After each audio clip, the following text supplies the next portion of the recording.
Hola, ¿qué tal? Decidí hacer este vídeo, con motivos sobre los desafíos en la vida de las personas, en mi búsqueda de palabras que me ayudaran a entender, ¿por qué? Pasan cosas que a veces no tienen sentido, en la vida de una persona, y me encontré con un mensaje muy interesante y profundo, y decidí compartirlo por medio de este vídeo, ya sea para un joven en sus estudios, una madre con problemas en su familia o un esposo con problemas en su trabajo y familia. Y el mensaje dice así. En ocasiones cuando pedimos valor, Dios nos envía a un enemigo, y cuando pedimos amor, nos envía a alguien a quien odiamos.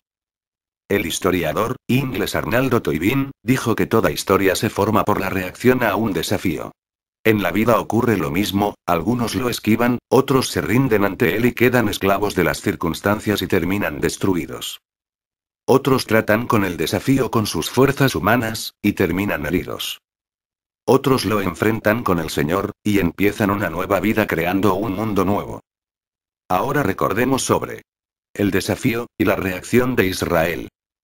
Éxodo 12, 40, 42. Cuando Faraón dejó libre al pueblo de Dios, todos salieron luego de la Pascua, pero más tarde Faraón se arrepiente, decidiendo recuperarlos y pensó, ¿cómo habría de dejar ir libres a 3 millones de esclavos después de 430 años? El pueblo de Dios comenzó a desesperarse porque tenían el ejército detrás, y el mar rojo delante. El pueblo de Dios decidió rendirse y dijeron, volvamos a Egipto, volvamos a la esclavitud. Pero solo Moisés reaccionó dependiendo de Dios, decidido a vencer el desafío. Ahora recordemos. Éxodo 14, 13, 14. ¿Cuál es la diferencia entre los hijos de Dios y los inconversos? Que si los inconversos están ante un gran desafío, huyen o se rinden. Pero para los que creen, el Señor está por detrás del desafío. Así que debemos depender de Él y enfrentar las cosas con valor. Aunque no veamos nada, ni oigamos nada, ni toquemos nada, y nuestro camino se vea oscuro, la palabra dice, aunque ande en valle de sombra y de muerte, no temeré mal alguno porque tú estarás conmigo, tu vara y tu cayado, me infundirán aliento. Si estamos frente a un desafío tenemos que pensar positivo. No piensen que el Señor no está en medio.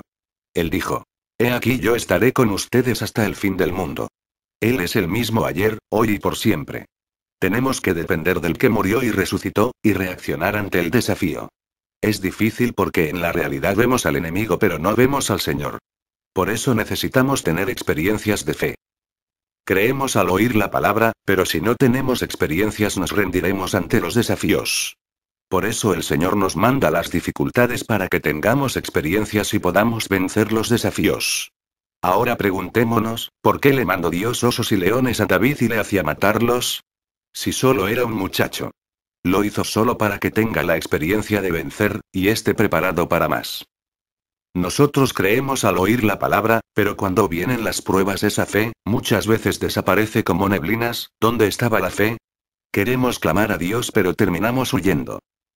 Pero el que tiene experiencia en la vida espiritual, piensa que en ese momento también está el Señor, que ahí también le va a contestar.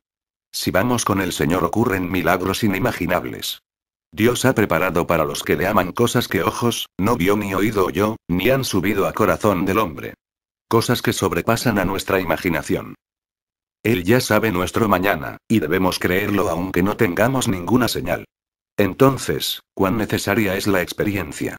Moisés experimentó con el Señor 40 años en el desierto, por eso en esos momentos pudo depender del poder de Dios. Éxodo 14, 21, 22. El milagro de abrirse un camino en el mar ocurrió porque Moisés reaccionó ante el desafío. Si hubiera retrocedido nunca hubiera ocurrido. Él tenía una fe experimentada. Fue desafiado, creyó y oró. Por lo cual el Señor abrió el mar rojo. Éxodo 14, 28. Si las personas que no creen, tratan de hacer lo mismo del que cree, puede ir a la ruina. El poder de la fe abrió el mar rojo, el Jordán, no es que fue algo natural. ¿Cuántos desafíos tuvo el pueblo de Israel en el desierto? No había comida, pero al orar Moisés cayó maná del cielo como lluvia. Cuando pidieron carne porque estaban desnutridos, Moisés oró y vinieron codornices y comieron hasta hartarse. No había agua, Moisés oró, golpeó la roca y salió agua. Tenían frío de noche y calor de día, entonces Moisés oró y Dios les mandó una nube para cubrirles del sol, y una columna de fuego para que no tuviesen frío de noche. Como Moisés no tenía experiencia, enfrentaba los desafíos orando. Todos tenemos pequeños o grandes desafíos y si reaccionamos ante ellos orando, el Señor nos responderá. Ahora, ¿por qué les dio el Señor semejantes desafíos? Cuando pedimos valor, nos envía a un enemigo y cuando pedimos amor nos envía a alguien a quien odiamos. Deuteronomio 8, 14, 16. Dice que Dios les mandó esos desafíos para luego bendecirlos. Eso les hizo arrepentirse, los hizo menguar, les probó y les hizo sufrir y fue el proceso para convertirse en un vaso de bendición. Por lo cual el Señor nos hace pasar por pruebas. Nuestras vidas también pasan por interminables desafíos. Son diferentes a los del pueblo de Israel. El pecado, las tentaciones del mundo, las enfermedades, la pobreza, el fracaso, la muerte, la ansiedad, las angustias, el odio, la ira, la procuración, las frustraciones y la desesperación. Estos son los desafíos que nos traen sufrimientos. Santiago 1, 2, 4. Antes cuando era un niño en la fe preguntaba al Señor por qué me abandonó. Después de crecer cuando vienen las pruebas le doy gracias por todo. Cuando Pablo y Silas fueron encarcelados, ensangrentados por los golpes, y con hambre, ellos alababan al Señor, tanto que hubo un terremoto que les liberó. Hagamos lo mismo cuando pasemos por pruebas y ocurrirá un terremoto en los cielos. Traerá paz. En el desierto de la vida no hay nadie que no pase por pruebas, y no debe olvidar que tiene que alabar y orar. Ahora, hablemos sobre la gracia que restableció a Jesucristo del desafío y de la redención. Un ejemplo de ello es, Roland Ayers, es un cantante famoso cristiano. Pero tuvo que pasar por muchas pruebas. Un día fue a Berlín, para un concierto y los alemanes no sabían que era de color. Al subir al escenario, los alemanes le tiraron cosas y le gritaron no queremos oír la música de un negro. Fuera. Vuelve a tu país. Pasó por un tremendo shock. Al darse vuelta para volver tuvo una visión. Era la visión cuando Jesús estaba en el patio de Pilato rodeado de gentes que gritaban que sea crucificado. Le acusaban con toda clase de mentiras, su pelo estaba desordenado, le escupían, todo su cuerpo estaba herido, pero él no levantaba la cabeza humillado por los insultos. Allí el Espíritu Santo le dijo mira. Hasta Jesús pasó por esos sufrimientos y ¿por qué tú no? Si no hubieses querido ser famoso no pasarías por eso. Él le dijo sí señor, y empezó a cantar llorando, en medio de los gritos. Sin llorar, era emocionante la música, cuanto más llorando. Todos callaron, y empezaron a oírlo. Al terminar los que hacía un rato le estaban injuriando, empezaron a aplaudirlo. El cambio del corazón del hombre es impredecible. Así como Jesús ya venció, si oramos por fe, dependemos de Él, sale de nosotros una fe poderosa que derrota al enemigo y nos da la victoria. Si dependemos de Jesucristo, el Espíritu Santo nos ayuda. No nos ha dejado como huérfanos sino que nos envió a su Espíritu Santo. Romanos 8, 26. El Espíritu Santo vino para ayudarnos, tenemos que decirle siempre ayúdame, te reconozco, te recibo, te doy la bienvenida, dependo de ti. Es el Espíritu de Jesús. El que le dio la victoria a Jesucristo en la cruz, está dentro de nosotros y cuando ese poder se manifiesta aunque estemos atribulados en todo, no estamos angustiados, en apuros mas no desesperados, derribados mas no destruidos.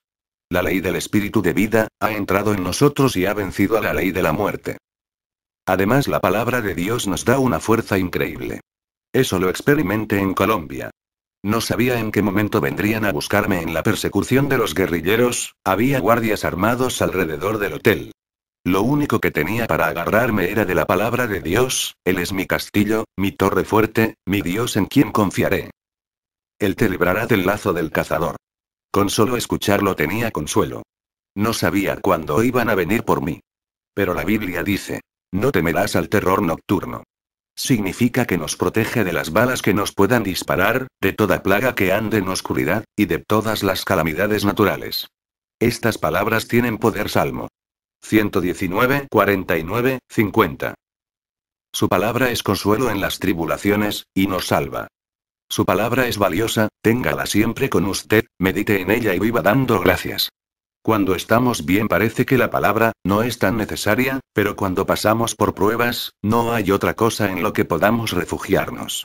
Solo la palabra no nos abandona y estará con nosotros hasta el fin. Este mensaje fue predicado por el pastor David Yong-Gi Cho, adaptado de la Iglesia del Evangelio Completo en Seúl, Corea. Impartida el 25 de diciembre de 2011.